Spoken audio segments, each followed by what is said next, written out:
It's our great pleasure to welcome to our 2023 Online Trend Summit, Kate Hofman, founder and chief brand officer of vertical farming company GrowUp Farms. Today, we're going to be discussing our food system and some of the challenges with it, the GrowUp Farms vertical farming model, and the benefits to the consumer and the environment. And we'll also be talking about circular production systems and much, much more. Kate, thanks for joining us today. It's a real pleasure to welcome you to our virtual stage. Thank you very much for having me, Charles. I'm very happy to be here. So if you're participating in today's Trend Summit as a Trend Hub subscriber, you can discover more about some of the topics that we'll be covering in this discussion in our 24-25 food and beverage trends framework, particularly those mega trends that we've named green and blue, food science frontiers, and harnessing AI, as well as, of course, the wider cuisines and ingredients trends framework on Trend Hub. Let's dive straight in. Kate, can I ask you just to start off by introducing yourself and give us a little bit about GrowUp Farms? Absolutely. Thanks very much, Charles. I'm Kate, and I am the founder and chief brand officer of GrowUp Farms, a business that I set up just over a decade ago. And we are a vertical farming business. We're a salad grower. That's what we do. We just happen to grow our salad indoors all year round in Kent. And you can find us on lots of different shelves across the country, including in Tesco and in Iceland. I'm also a mum, and I have a dog, so I never have to answer the question of what I do in my spare time because I don't have any. That pretty much sums it up. That's brilliant. I know from previous chatting and reading and following the evolution of the business that there's been various points on this journey, I guess key points that you'd probably call out as being significant. Could you just give us a little bit of a potted history from how you went from your initial idea through kind of inception to where you are now, and then we'll go on and talk a bit more about vertical farming in more detail. When we set the business up just over 10 years ago, we were really fascinated by this idea that you could take new and existing technology and grow food in a way that was more sustainable with a more positive impact, and do that at a scale that could be accessible and affordable to people. And really, that vision for the business hasn't changed over all the time we've been doing this. We're still really focused on that vision of better food for all. Where we started was with a shipping container with a greenhouse on top. That used to live near to Borough Market, and my co-founder Tom and I would get up 5 a.m, cycle over to the GrowUp box, as it was called, climb up the ladder, harvest what was going on in the greenhouse, put that on a trailer on the back of the bike, and then take that over to Borough Market. And that's when we really realised that we had a fantastic product that we were producing. People loved the quality, they loved the fact that it was grown nearby, and we just started getting really interested into, okay, well, we've got this way of growing, sort of how do we do more of that, and how do we do it at scale? Yeah. And so from that shipping container, we moved into a disused warehouse in East London. And from there, we were growing a variety of different leafy greens and selling them. We upgraded from the trailer on the back of the bike. We've got a little electric van, and so we do all our deliveries across London, working with supermarkets like Whole Foods, direct with restaurants, and then through the wholesale market at New Covent Garden. And we were one of the first people to be doing this kind of indoor production in the UK. And people kept saying to us, you know, we love all the different things that you're doing, but actually the thing that we have trouble getting hold of, consistent quality year round, is salads, just kind of bog standard salads. Yeah. And so we started to look at how that could be the products that we wanted to focus on.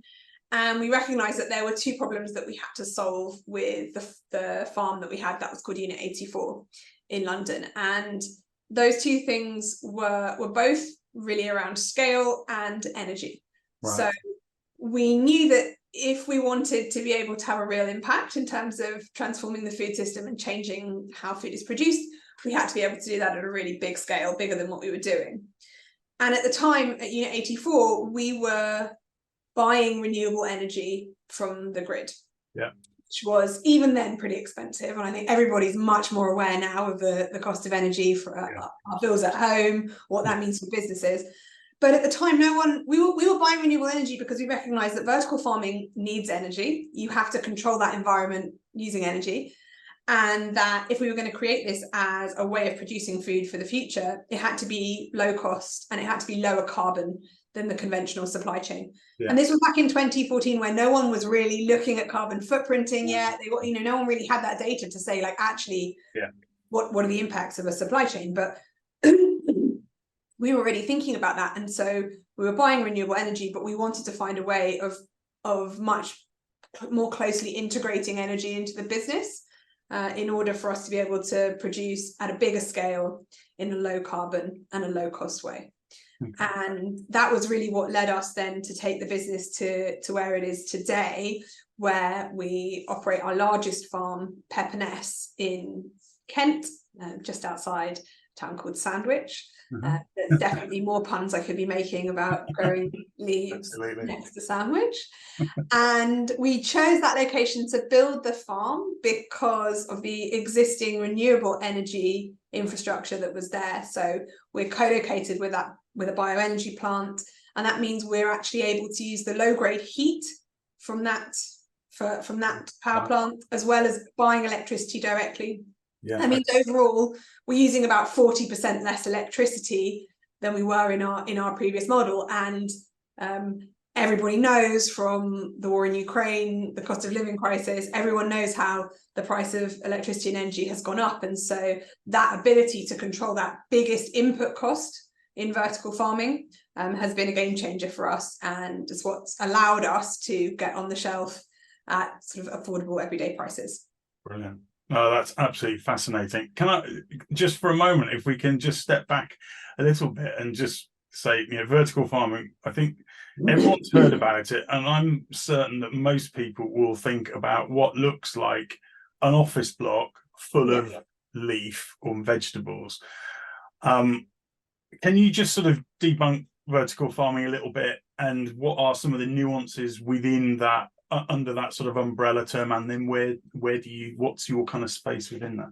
I think you're right. I think people have these really sort of high-tech futuristic visions of towers of fruit and veg, and whilst I think that would look fantastic in a film, I don't think that's sort of realistically where we're going with our food system. For me, the key part of vertical farming is about environmental control. So what we do is, on our farm, we create the perfect growing conditions for our plants, regardless of what else is going on outside. And so for salad crops, for lettuces, that kind of thing, that means giving them a perfect Mediterranean spring day every day of the year. It means being able to control all of the inputs, so all of the nutrients, all of the lighting, and it means being able to produce very consistent quality products, and doing that year round, because you're not affected by the seasons or the climate outside. Would I be right in thinking that there's a hydroponic element to what can you do vertical farming without hydroponics? Hydroponics really just refers to using an irrigation system that delivers the nutrients to the plants, and not growing in soil. And so that's what most indoor farms would be doing, because they're sort of recreating that growing system. And there are different ways that you can deliver those nutrients. So some people use hydroponics, some people use aeroponics. I think fogponics is a thing as well. And these are just all different sort of bits of the technology stack that you would use to deliver the nutrients to the roots of the plants. The thing that's unique about what we do at Peperness, at GrowUp Farms, is to do with how we've designed that end-to-end farm. So we're not just the grower, we're also the packer. And so what we send out from our farm are ready-to-eat bags of salad. And when you open that bag, when you take it off the shelf, take it home, open it up and tip those leaves out, you're the first person who's touched those leaves because of the level of automation we've got inside the farm. And as well as the automation, what we've done is designed and we operate that farm to high care standards, which means that our salad is ready to eat without needing to be washed. And that also gives it its fantastic shelf life, which means that it stays fresher in your fridge for longer. And really, that's been the thing that's driven us on how we've brought our salad products to market. We've always been focused on what are people thinking about when they're buying salad, and what are the problems that they have everybody loves bag salad because it's convenient and it's healthy. But everyone feels disappointed and let down by the fact that it just doesn't stay fresh. For me, the exciting part of what we do is it's actually not the cool vertical stacking layers with the pink lights. That is cool, but the really cool thing is how we've been able to use that technology to solve a real consumer problem. So, I mean, that sounds amazing. Obviously, food is all about experience and taste. So how does the technology that you're applying, how does that affect that eating experience? And you mentioned life there. I mean, from a consumer perspective, do you get 20% more life or 30% more life? How much better is it, I suppose? So most people, when they're shopping for salad, they'll sort of flick through what's there on the shelf to try and find the latest date code, and you're kind of hoping that maybe it'll still be fresh tomorrow, maybe the day after, but you're kind of expecting that you'll need to use it in a couple of days, otherwise it'll go sour and soggy. And with our salads, they'll stay fresh the whole week in your fridge, basically. That's the thing that we're able to deliver. So when you do your weekly shop or your top-up shop, you'll have the opportunity to use that salad whenever you want across the week, which is great from a waste-saving point of view, but also in terms of getting better value for money and making sure that you're able to make the most of what you've bought. I've actually got some salad with me that I was going to try and give you a live demonstration of how it really is quite different to what you might be used to buying. So this is our unbelievable salad that's available in Tesco's. And the first thing you notice when you open up a bag of our salad is that it's really dry. Yeah, it's dry. It's not wet at all. It's not wet at all. And that is because the way that we're able to produce and grow means that the salad is ready to eat without needing to be washed out. When you buy most conventionally produced bag salads, in order to make that salad ready to eat, it's had to be washed in chlorine to make it safe for you to eat. And so because it's been washed, it's then got to be dried, and all of those processes sort of degrade and damage the leaves. But they also mean that when you open the bag, it's still got that sort of wetness and dampness about it. So we don't have any of that. This bag that I've got here is a mix that's got some green and red lettuces and some rocket in as well. And I'm going to do that thing that you're never supposed to do, like on camera. I'm just going to eat. Maybe people get an idea of the crunchiness. We'll see if you can hear the crunch. Yeah, that's it. I couldn't hear the crunch, but I need a better microphone. But it's super crunchy. It's super crunchy. I don't think I've got a career in television ahead of me. This is my this is the best I can do. It's super crunchy. It's dry. You can actually taste the leaves. Yeah. So there's flavour there that people don't normally associate with salad.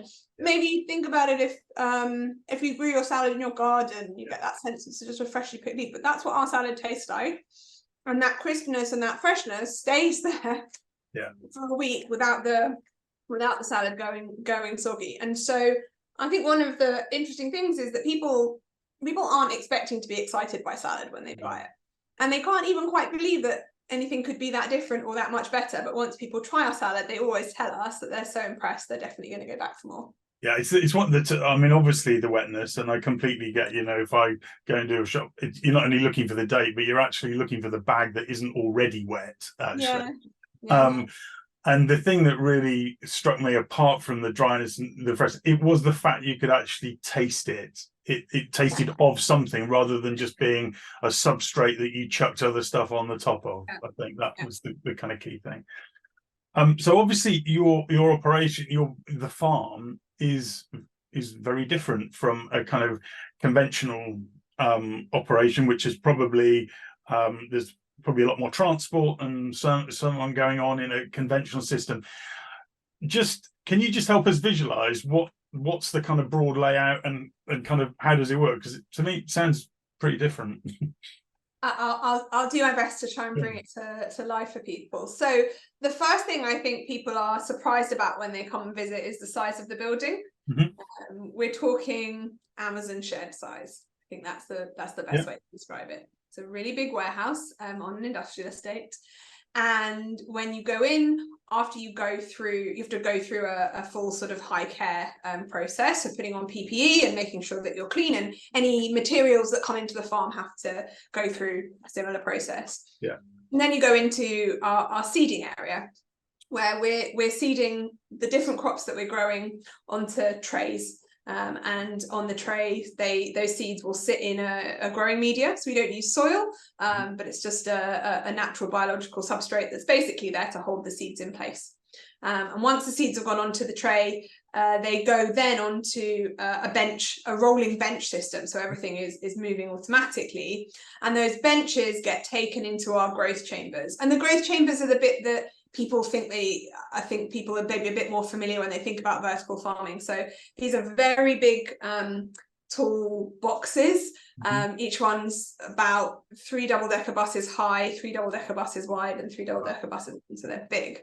And those benches go into the chamber, and they move along a layer, and there are 12 or 13 layers in each one, and each layer has its own lighting system, it has its own irrigation, and it has its own air control. So we're able to provide the crop at whatever stage of growth it's at with the perfect environment for growing.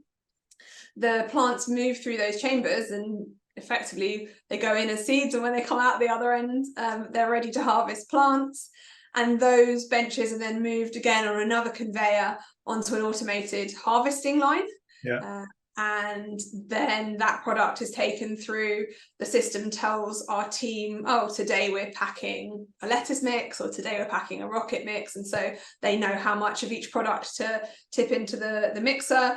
That product gets mixed together and then gets fed into a packing line, and the products come out there ready to be shipped out. And that happens day in, day out. So we're running that process 7 days a week, sending out deliveries almost every day of the year. We are closed on Christmas.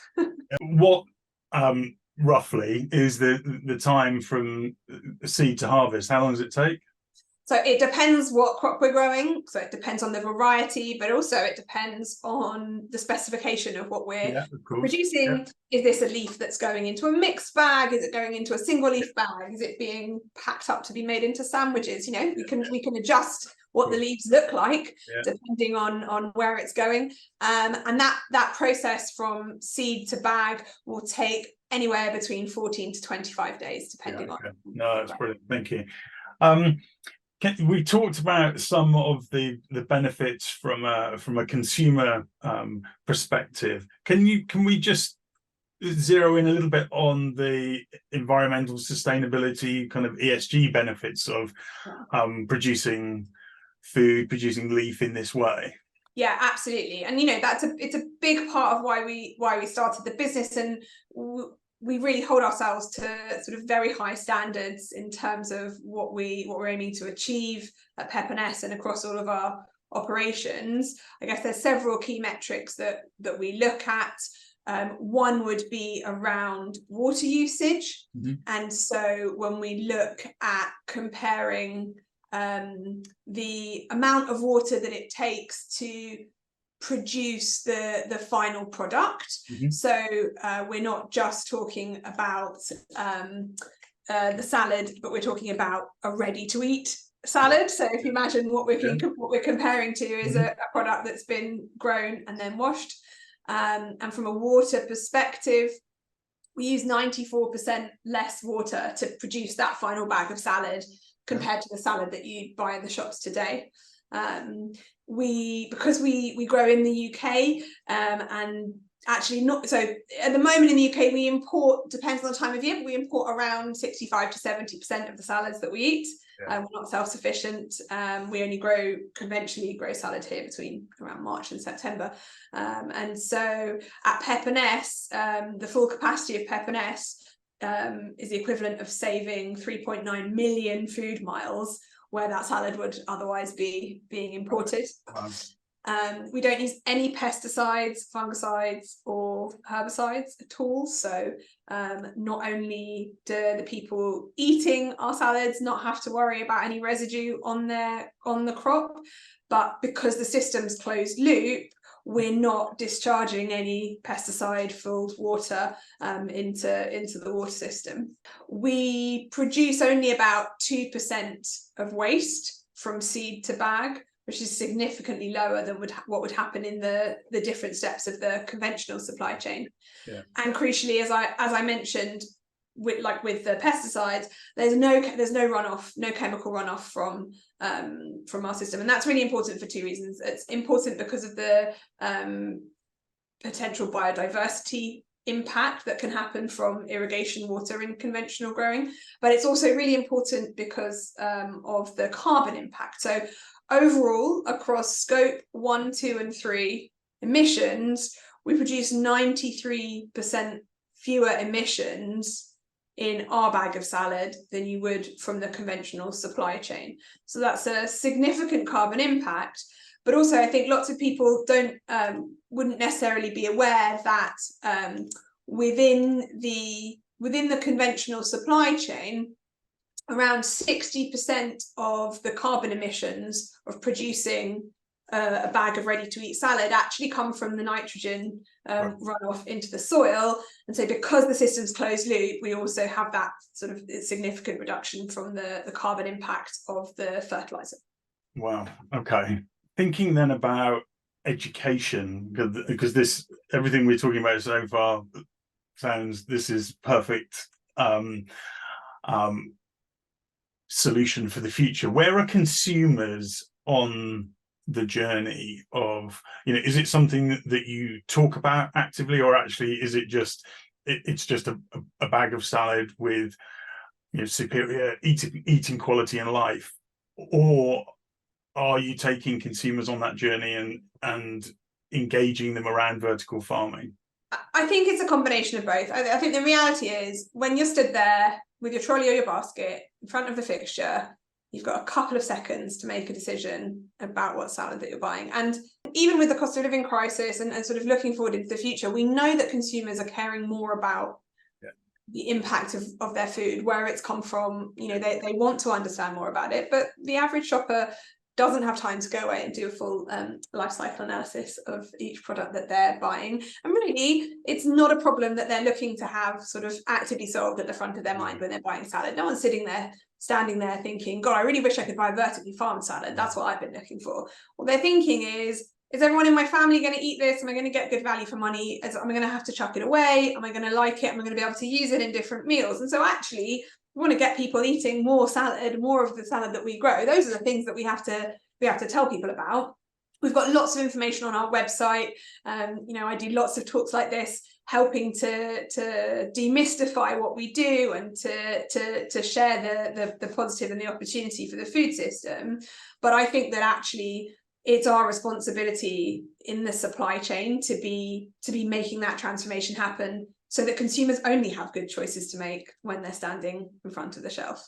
We have a role to take that responsibility away and do the right thing, don't we? Yeah, I think so. And I think what's really interesting for me is in the UK, I think there is a really interesting shift in that direction now along different parts of the supply chain, through from the field to the shelf, with people trying to understand, okay, how do we measure? How do we really understand what good looks like, what we should be targeting, and how do we look at the sort of long-term transformation that we need, not just for consumers, but also to build that resilience into our supply chains, especially in the UK, so that we can continue to get fresh, sustainable and affordable food onto people's plates. One of the things that we've discussed and debated in this forum, as part of our summits, but as part of our podcast, but as part of our whole 18-year journey of reporting and bringing trends and foresight to the industry, is many times we're extolling the virtues of eating local and seasonal food. And as we're talking, it's kind of struck me that should we be considering what seasonal and local even means, and perhaps redefining that in the context of what you're saying? So look, like all good farmers, we use innovation and technology to produce the best quality food in the most sustainable way, in the way that's best for people and communities. And I see the type of vertical farming that we're doing as part of a rich tradition of sustainable food production in the UK. And I see us as being part of the resilient and diverse system that we need to build for the future. So within that system, of course, there's still going to be crops that are grown conventionally in the field where seasonality plays a big part, because if you produce in the right way at the right time, you can get the best flavor and the best varieties. Yeah. I see what we're doing as another part of that system where we can produce that quality and that flavor year round, where there's already a demand for it. Yeah. So it's another pillar within the agricultural production system landscape, as opposed to this is the only future, if you know what I mean. Absolutely. I think, we know now with all kinds of systems that what you need for resilience is diversity. Not just abundance of the same thing. And so if we really want to build a truly resilient and sustainable food system for the UK and for the world, we will need different kinds of production, and it's about using the right technology to grow the right food in the right place. You mentioned a couple of moments ago, we were talking about consumers at fixtures, and we were all there. We were thinking about being at that salad fixture.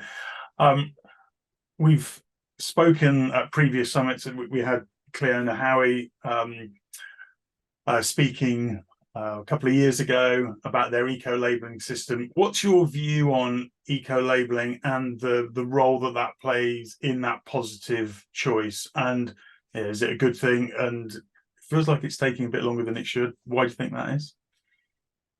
I definitely think it's a good thing, and I think it's coming.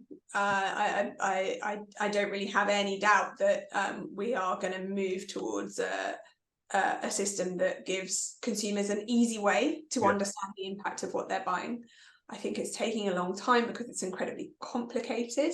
We a lot of the focus on maybe over the last 5 years has been on carbon metrics, and I think that's very important. But I think what we're realizing now is that carbon's only one metric and only one thing, particularly with agriculture and food production. It's really only one thing that we need to be looking at if we want to talk about sort of true sustainable and resilient systems. And I think the other measures, we're looking at things like water use and biodiversity impact and that kind of thing. They're very difficult to measure. And so they're difficult to measure. It's difficult to create a baseline that then everybody can be marked against. And then it's incredibly hard to make that simple and smooth for consumers to understand. So I'm not surprised it's taking a long time. But I do think it's coming, and I think it's part of what I was saying before about the responsibility being in the supply chain to make it easier for shoppers to always be able to make good choices. Thinking about GrowUp farms and where you've come from, where you're at now, what's next? I'm assuming there's some scaling in there, but I'd love to hear about what you can tell us about what's coming next. Well, look, we have extremely ambitious growth plans for the business, and there's lots of things that we are excited about being able to bring to the market. I think the key for us is we've started and focused on salad because there's a real consumer problem that we've been able to solve, and we've been able to apply our unique business model with the growing knowledge that we have, but also our energy model to solve those problems in an affordable way. And so what we do next will be more of that. We're looking at other products, other produce where there's supply chain challenges, where there are consumer problems or letdowns at the moment, where we can apply that business model and really bring more excitement into a category, but also solve some of those supply chain challenges for some of our retail partners. This is such an exciting time for us to be doing that, because there is now more focus on resilience in the supply chain. There is a focus on actually how do we increase the right kind of UK production, make that really sustainable. And so it's a very exciting time for us as a British grower. What are some of the, and I'm not asking you in any way to talk about what your innovation pipeline looks like, but just we talked today particularly about leaf. What's the breadth of produce that you could apply this technology to? So, I mean, vertical farming, there are examples around the world of people using vertical farming systems to grow just about anything. So the technology is already there to allow the cultivation of all of these crops. The question and the thing that we're focused on is, where can we actually bring them to market at an affordable price? Because our mission as a business is the world's best plants grown better. And for us, grown better is about making things more affordable, not just making them sort of more premium and only available to certain people. So the way that we approach things is always about looking at, okay, well, what is it going to take for us to not just be able to technologically produce this, but to actually get it on the shelf in a form that is accessible and affordable. I was just, as you were talking now, I was thinking about other consumer problems, and I was thinking, when I made my breakfast this morning, I was looking at in the fridge, and the other pain point is around soft fruit, and berries and that kind of stuff. So yeah. Yeah, no, there's not, and that's already on the list. Lots on this, but if you think about it, with strawberries is a really good example. So yeah, it's technically possible to grow strawberries. We're looking at lots of ways in which we can bring the cost down so that they're not sort of hyper premium strawberries. With strawberries, everybody's, maybe just in the UK, everybody's got this idea in their head of what that perfect strawberry tastes like when you're sat down in front of the tennis watching Wimbledon, and every other strawberry that you taste is then a bit of a letdown. So with strawberries, I think it's really about taste, and it's really about that flavor, that flavor that everyone's sort of trying to get back to. And so again, that's another really interesting problem to solve. It's not necessarily the same as with salad. With tomatoes as another example, I think people love the idea of variety with tomatoes. Like they're sort of disappointed with the idea that we've ended up with this certain size red, certain color tomato, because sort of that's what everyone produces. And actually what people love is the idea of variety and color and flavor and maybe a bit of texture. So another really interesting problem that you can solve, but for us it's only worth doing it if we could do that at an affordable scale. My last question to you, Kate, and we've talked a lot about the business and the brand, factory. I want to talk for a minute about you and what's your why? Why do you could have stayed? I think you were working with IBM. I'm sure you could have had a super successful career, but you chose to jump out of that and to do what you do now. And I'm really intrigued as to why you did that. I think I've always felt like I was here on this planet to help make the world a better place. And that sounds like a sort of very broad and waffly thing to say, but I'm very driven by that sense of purpose. And so for me, the fact that I'm doing something that I feel incredibly privileged to do what I do, to work with the amazing people that we have on our team at GrowUp. And I think for lots of us there, we're really driven by that mission and the purpose behind the business, and that's such a big why for people. That that really gets me out of bed, keeps me out of bed in the morning, because there's so much opportunity for us to have a really transformative impact. And we've got to start by doing that with the best salad that we can, and really delivering on what we're doing at the moment. So it's just a hugely exciting opportunity to keep using that purpose to do more. There's so much to do. Brilliant.